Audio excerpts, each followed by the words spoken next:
भारत और अमेरिका के बीच आज होगी द्विपक्षीय वार्ता। रक्षा क्षेत्र में सहयोग बढ़ाने पर रहेगा जोर।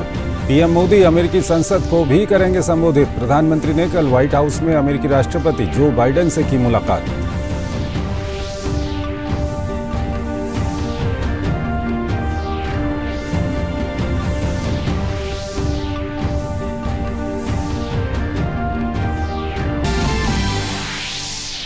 प्रधानमंत्री नरेंद्र मोदी ने वॉशिंगटन में माइक्रोन टेक्नोलॉजी, जनरल इलेक्ट्रिक और जनरल इलेक्ट्रिक एरोस्पेस और अप्लाइड मटेरियल्स के सीईओ के साथ की बैठक। सीईओ गैरी डिकर्सन ने भारत को बताया दुनिया के कई देशों का एक विश्वसनीय साझेदार। प्रधानमंत्री मोदी ने भारत के उड्डयन और नवीकरणीय ऊर्जा के क्षेत्र में एक महत्वपूर्ण भूमिका निभाने के लिए जनरल इलेक्ट्रिक को किया आमंत्रित। प्रधानमंत्री नरेंद्र मोदी और अमेरिका की प्रथम महिला जिल बाइडेन ने वर्जीनिया के अलेक्जेंड्रिया में नेशनल साइंस फाउंडेशन (NSF) का किया दौरा। पीएम मोदी ने कहा भारत अमेरिका साझेदारी सतत और समावेशी वैश्विक विकास का इंजन होगी साबित। साथ ही दोनों देशों के बीच शिक्षा और अनुसंधान में आपसी सहयोग बढ़ाने की जताई इच्छा।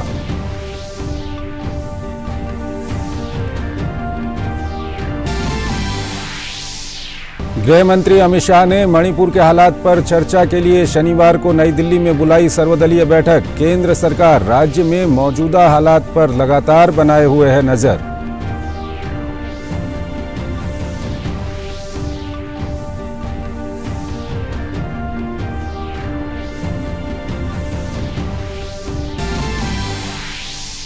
बिहार की राजधानी पटना में G20 श्रम भागीदारी समूह की बैठक। सार्वभौमिक सामाजिक सुरक्षा और महिलाएं और फ्यूचर ऑफ वर्क जैसे विषयों पर होगी व्यापक चर्चा। G20 देशों के शिक्षा मंत्रियों की आज पुणे में बैठक। केंद्रीय शिक्षा मंत्री धर्मेंद्र प्रधान होंगे बैठक में शामिल। वहीं गोवा में जारी पर्यटन कार्य समूह की बैठक आज होगी संपन्न।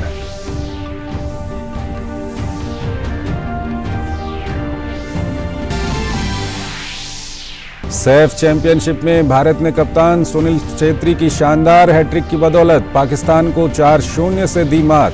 एशिया के दूसरे सर्वश्रेष्ठ गोल स्कोरर बने छेत्री।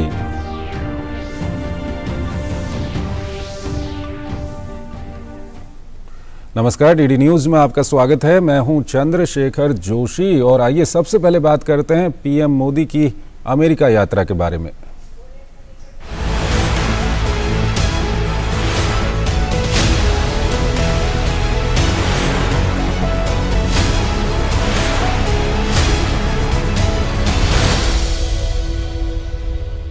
प्रधानमंत्री के अमेरिकी दौरे में आज कई सारे महत्वपूर्ण कार्यक्रम शामिल हैं। अमेरिका के पहले राजकीय दौरे पर गए प्रधानमंत्री का वॉशिंगटन में व्हाइट हाउस में राजकीय स्वागत किया जाएगा। अमेरिका के राष्ट्रपति जो बाइडेन और प्रधानमंत्री नरेंद्र मोदी के बीच महत्वपूर्ण शिखर वार्ता होगी, जिसका मकसद रक्षा औद्योगिक सहयोग को मजबूत करना होगा। इस वार्ता को द्विपक्षीय संबंधों में एक मील का पत्थर माना जा रहा है। राष्ट्रपति बाइडेन और प्रथम महिला जिल बाइडेन प्रधानमंत्री मोदी के सम्मान में राजकीय रात्रि भोज की मेजबानी करेंगे। इसके साथ ही प्रधानमंत्री मोदी अमेरिकी कांग्रेस की संयुक्त बैठक को संबोधित करेंगे। ये दूसरा अवसर होगा जब प्रधानमंत्री नरेंद्र मोदी अमेरिका की संसद को संबोधित करेंगे।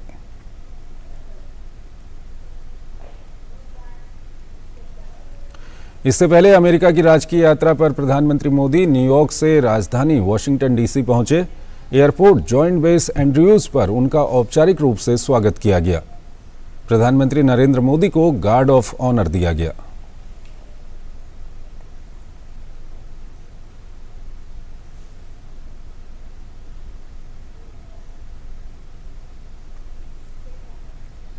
प्रधानमंत्री नरेंद्र मोदी ने न्यूयॉर्क से राजधानी वॉशिंगटन डीसी पहुंचने पर एक ट्वीट कर बताया कि जब वॉशिंगटन डीसी पहुंचे तो भारतीय समुदाय की गर्मजोशी और इंद्र देवता के आशीर्वाद ने आगमन को और भी खास बना दिया।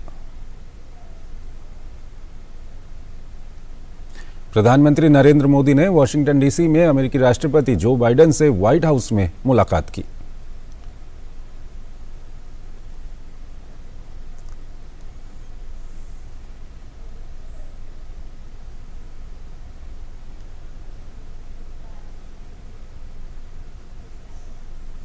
वॉशिंगटन में मिलर होटल के बाहर भारतवासी बड़ी संख्या में प्रधानमंत्री की एक झलक पाने के लिए उमड़े। पारंपरिक भारतीय परिधान में पहुंचे लोगों के बीच काफी उत्साह नजर आया। प्रधानमंत्री ने लोगों का अभिवादन स्वीकार किया।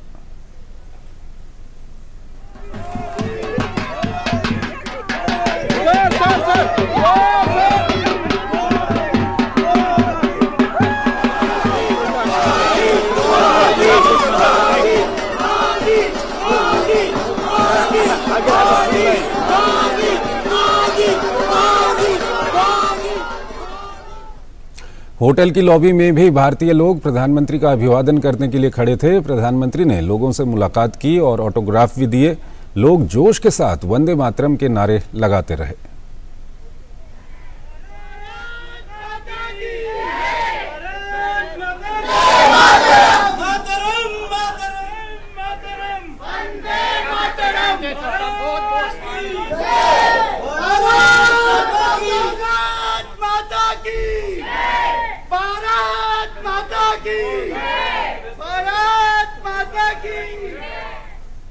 प्रधानमंत्री नरेंद्र मोदी ने वॉशिंगटन डीसी के अलेक्जेंड्रिया में स्थित नेशनल साइंस फाउंडेशन के कार्यक्रम में शिरकत की।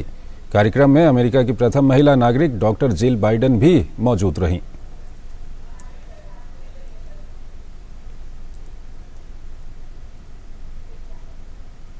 फाउंडेशन विज्ञान इंजीनियरिंग के क्षेत्र में अनुसंधान को लेकर सहयोग करता है। प्रधानमंत्री ने जानकारी दी कि भारत बीते सालों में शिक्षा, नवोन्मेष, अनुसंधान के क्षेत्र में किस तरह से लगातार आगे बढ़ रहा है। साथ ही भारत नेशनल साइंस फाउंडेशन के साथ मिलकर कई प्रोजेक्ट पर काम कर रहा है। उन्होंने जोर दिया कि आने वाली पीढ़ियों के बेहतर भविष्य के लिए शिक्षा, कौशल और नवोन्मेष जरूरी है। First lady doctor Jill Biden, doctor Panchanathan, mister Mehrotra, Dr. Williams, ladies and gentlemen, my dear young friends, मैं बहुत खुश हूँ कि आज वाशिंगटन आते ही मुझे इतने यंग और क्रिएटिव माइंड्स के साथ जुड़ने का मौका मिला है। नेशनल साइंस फाउंडेशन के साथ मिलकर भारत कई प्रोजेक्ट्स पर काम कर रहा है, इसलिए ये वेन्यू भी विशेष है। डॉक्टर बाइडेन, आपका जीवन, आपके प्रयास और आपकी उपलब्धियां सभी के लिए प्रेरणा का स्रोत है। हमारी वर्तमान और आने वाली पीढ़ियों को एक बेहतर भविष्य सुनिश्चित करने के लिए यह हम सभी का दायित्व है। इस उज्जवल भविष्य के लिए आवश्यक है एजुकेशन, स्किल, इनोवेशन, और भारत में हमने इस दिशा में कई प्रयास किए हैं। हमने नेशनल एजुकेशन पॉलिसी में शिक्षा और स्किलिंग को इंटीग्रेट किया है।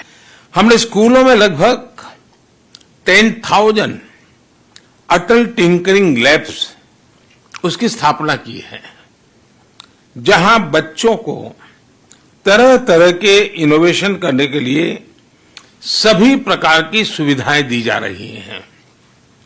हमने युवा एंटरप्रेन्योर्स को प्रोत्साहित करने के लिए स्टार्टअप इंडिया मिशन शुरू किया है। हमारा लक्ष्य इस डेकेड को टेक डेकेड या टेकेड बनाने का है।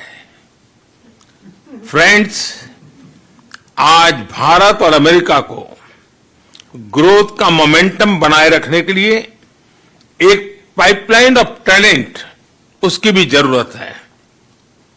जहां एक और अमेरिका के पास उच्च कोटि के शिक्षण संस्थान है, एडवांस टेक्नोलॉजीज है, वहीं भारत के पास विश्व की सबसे बड़ी युवा फैक्ट्री है। और इसलिए मुझे विश्वास है कि भारत और अमेरिका की साझेदारी सस्टेनेबल और इंक्लूसिव ग्लोबल ग्रोथ का इंजन साबित होगी। अमेरिका में कम्युनिटी कॉलेज द्वारा निभाई जा रही अहम भूमिका के लिए मैं हृदय से आप सबका बहुत बहुत अभिनंदन करता हूं। फ्रेंड्स, भारत और अमेरिका के बीच शिक्षा और रिसर्च में आपसी सहयोग के लिए मैं जरूर कुछ विचार साझा करना चाहता हूं। इस साझा प्रयास में जरूरी है कि गवर्नमेंट, इंडस्ट्री, एकेडेमिया, टीचर्स और स्टूडेंट्स सभी को शामिल किया जाए। एक India US teachers exchange program की शुरुआत के विषय हम सोच सकते हैं। दुनिया भर में फैले साइंटिस्ट और एंटरप्रेन्योर्स का भारत के संस्थानों के साथ एंगेजमेंट बढ़ाने के लिए हमने 2015 में ज्ञान global initiative of academic network अभियान शुरू किया था। मुझे बताते हुए खुशी है कि इसके तहत अब तक यूएस से 750 फैकल्टी मेंबर्स भारत आ चुके हैं। मैं यूएस में शिक्षा और रिसर्च से जुड़े सर्विंग और रिटायर्ड लोगों से अनुरोध करूंगा कि वे अपनी छुट्टियां, खास तौर पर विंटर ब्रेक, भारत में बिताएं। वे भारत को जाने भी और भारत की नई पीढ़ी के साथ अपना ज्ञान भी बांटें।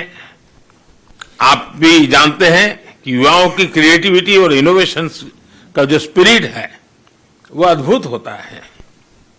मुझे लगता है कि दोनों देशों को मिलकर अलग अलग विषयों पर हैकाथॉन भी करना चाहिए और इससे हमें आज की कई समस्याओं के समाधान भी मिल सकते हैं और भविष्य के लिए नए आइडियाज भी। हम वोकेशनल स्किल क्वालिफिकेशंस के म्यूचुअल रिकग्निशन के बारे में भी जरूर विचार कर सकते हैं। फ्रेंड्स, मैं चाहूंगा कि स्टूडेंट एक्सचेंज प्रोग्राम के तहत अमेरिका से भी बच्चे भारत आएं और भारत को देखें, भारत को जानें। मुझे आशा भी है और विश्वास भी है कि वो दिन दूर नहीं जब नवाहो नेशन का युवा भारत के नॉर्थ ईस्ट नागालैंड में बैठे अपने दोस्त के साथ मिलकर एक आइडिया, एक प्रोजेक्ट को डेवलप करेगा। आप लोगों ने मुझे इतने सारे आइडियाज दिए, इसके लिए मैं सचमुच में इन दो नौजवानों का हृदय से आभार व्यक्त करता हूं। मैं एक बार फिर first lady doctor Jill Biden के प्रति हृदय से आभार व्यक्त करता हूं।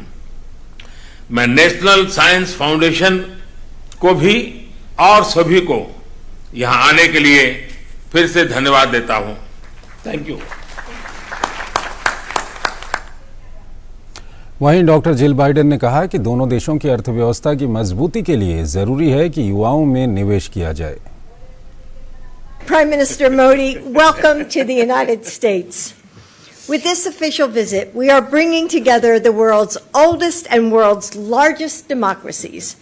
But our relationship isn't just about governments. We're celebrating the families and friendships that span the globe, those who feel the bonds of both of our countries. After years of strengthening ties, the U.S.-India partnership is deep and expansive as we jointly tackle global challenges. Mr. Prime Minister, I know that education is an issue close to your heart, as it is to mine. You work to ensure that all Indians, especially girls, which I love, have the opportunity to pursue an education and gain the skills they need for our modern workforce, and it's so important. It's exciting to be able to show you some of the innovative programs our schools and businesses are creating for students here.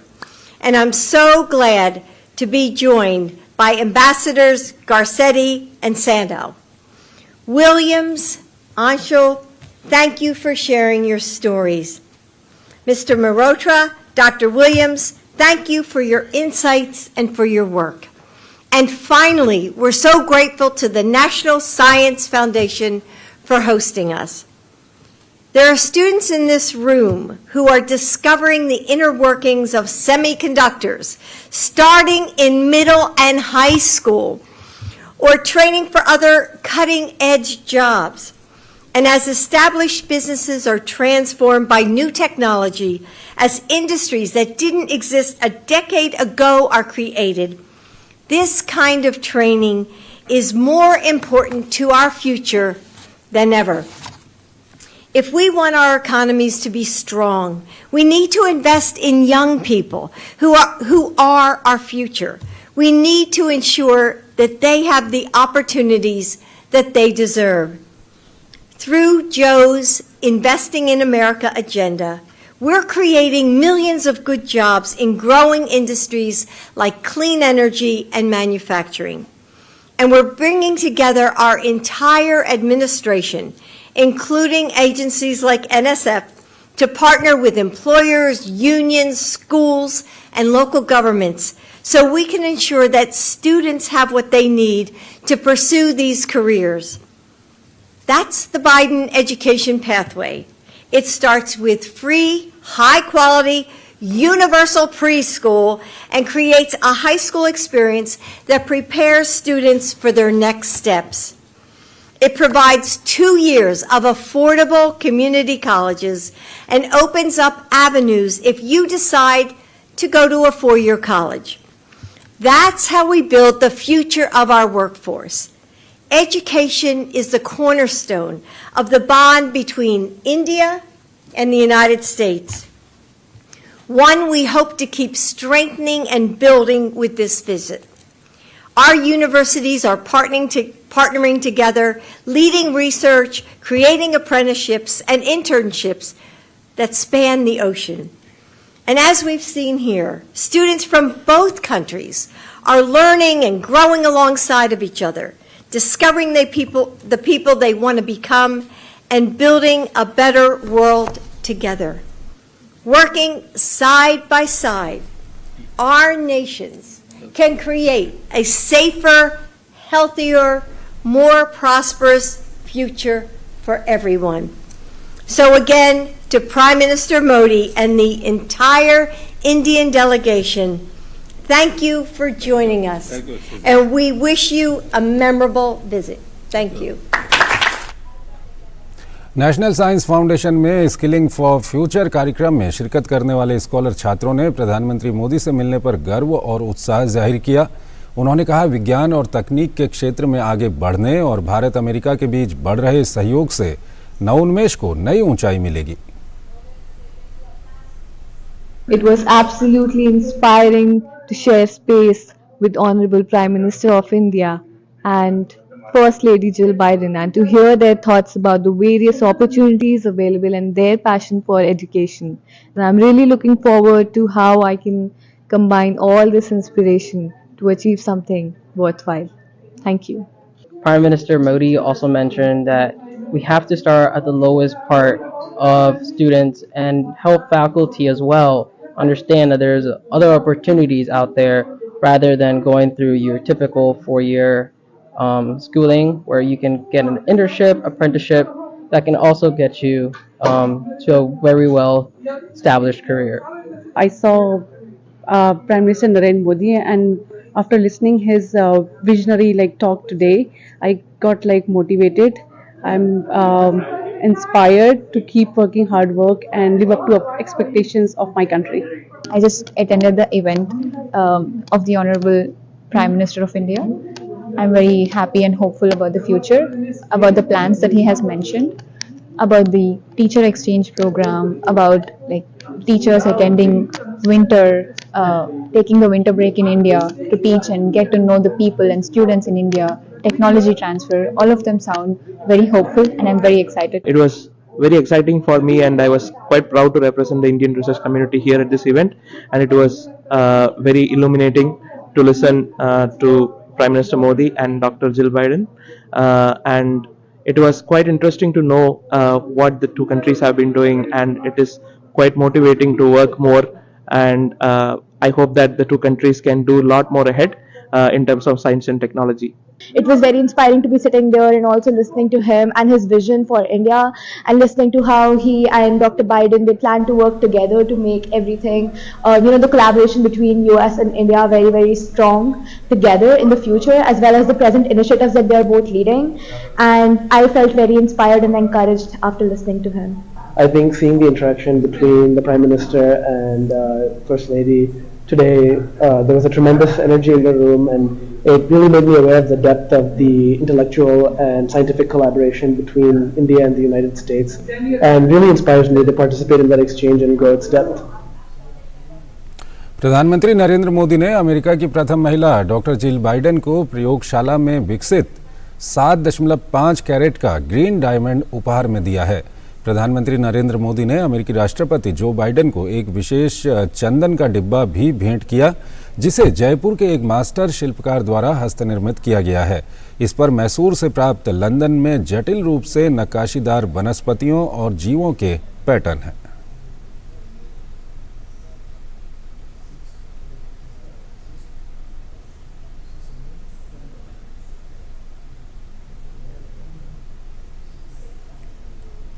Washington में प्रधानमंत्री ने भारतीय अमेरिकी CEO Sanjay Mehrotra से मुलाकात की। Micron innovative memory और storage solutions पर ध्यान देती है और अब सेमीकंडक्टर का निर्माण करने की दिशा में तेजी से बढ़ रही है।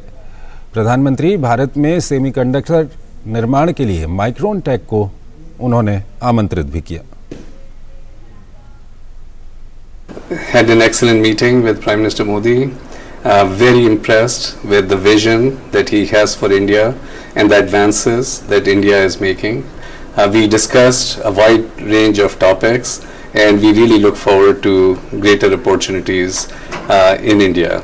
Micron is a global leader in memory and storage, and we are a supplier to for memory and storage in all end markets, from data centers to smartphones to PCs, and today really fueling the AI engine as well. So we are excited about the opportunities that exist for the future of memory and storage. And again, congratulations to Prime Minister Modi on his excellent visit here. So far it's going great from my understanding, and I wish him and India all the best. वहीं H Lawrence कल्प ने भी प्रधानमंत्री से मुलाकात की। कल्प general electric के सीईओ हैं। जनरल इलेक्ट्रिक एरोस्पेस क्षेत्र की अग्रणी कंपनियों में से एक है। भारत के उड्डयन और नवीकरणीय ऊर्जा के क्षेत्र में एक महत्वपूर्ण भूमिका निभाने के लिए जनरल इलेक्ट्रिक को प्रधानमंत्री ने आमंत्रित किया।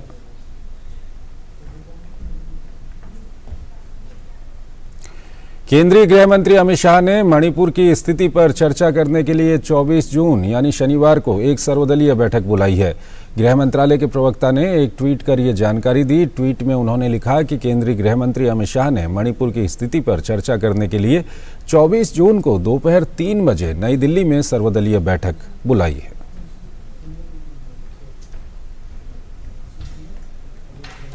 सैफ चैंपियनशिप में भारतीय फुटबॉल टीम ने जीत के साथ शुरुआत की है। टीम इंडिया ने बेंगलुरु के श्री कांतिरावा स्टेडियम में बुधवार को चिर प्रतिद्वंद्वी पाकिस्तान को 4-0 से परास्त कर दिया।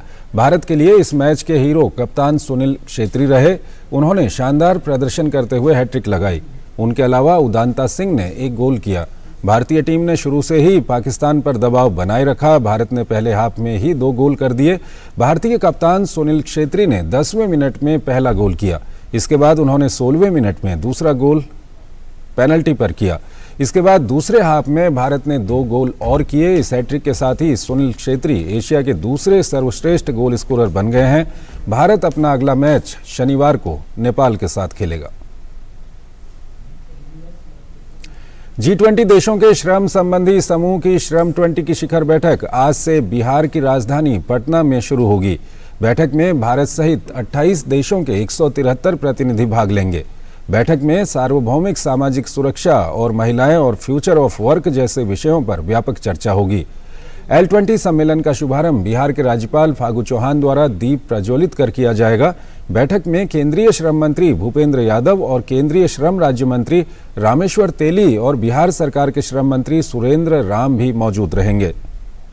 G20 में शामिल देशों के अलावा भारत ने इस वर्ष अपनी ऐतिहासिक अध्यक्षता के तहत G20 के लिए 8 अतिरिक्त देशों बांग्लादेश, मिस्र, Mauritius, Netherland, Nigeria, Oman, Nepal और संयुक्त अरब अमीरात को आमंत्रित किया है। तो इस बुलेटिन में फिलहाल इतना ही। आप बने रहिए DD न्यूज के साथ। नमस्कार।